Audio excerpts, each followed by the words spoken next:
Hey everyone, welcome to Carmen's Australian Storytime. Mr. Jones and I have our beekeeping gear on.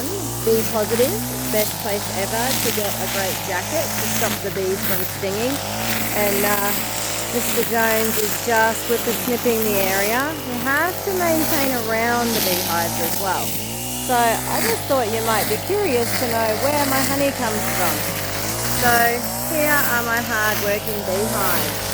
We have 5 hives now. As you can see, the bees are out and busy because it's a super hot day. But the weather is against us because it's cloudy and windy. A bee's least 2 favourite things is cloudy and windy. So let's see how we go today. Now there are 3 types of bees that are in a beehive.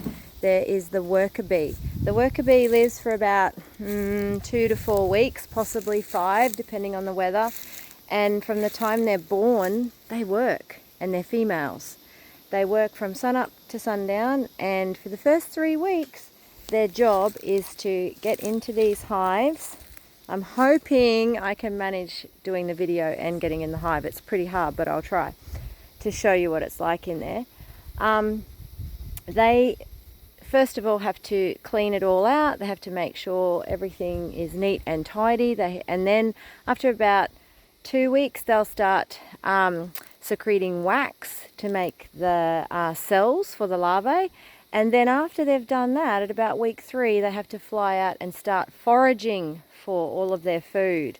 All right, and then they bring that back into the hive, and then unfortunately that's the end of their life. So pretty hard life if you're a worker bee.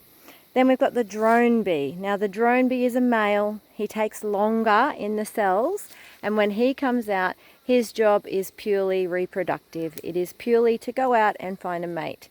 And if he doesn't, he's got 90 days to do it, but if he doesn't, that's his job, that's his life. That's it for the drone bee pretty much. And then there's the queen. We call the 3 different types, worker, drone, and queen, the caste, okay? Kind of like the cast in a play, I guess, but it's C-A-S-T-E, the caste.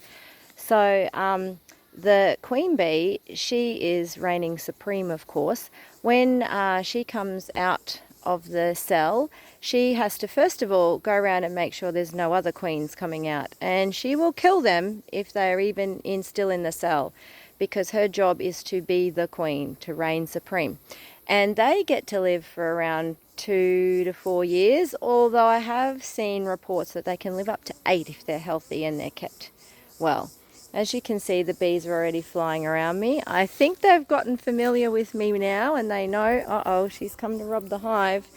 So I am going to suit up, and we are going to get in there and have a good look around. I don't know whether this is a thing, but I have a little theory that by putting the corrugated iron over the top, it still allows the cool air to flow through the top of my hive. As you can see, it's also protecting them from a lot of the trees and the debris that has fallen down on the hive. And it also gives them a little bit of an awning. And I know at my house, I love an awning when I go outside and it's raining. So I think my bees are pretty healthy because of that. And I have not had any hive beetle since I started doing that. Don't know if it's connected, but if you're a beekeeper, that's my little tip, and that's what I've found. Anyway, let's see how we go. Thanks for joining me. Bye for now.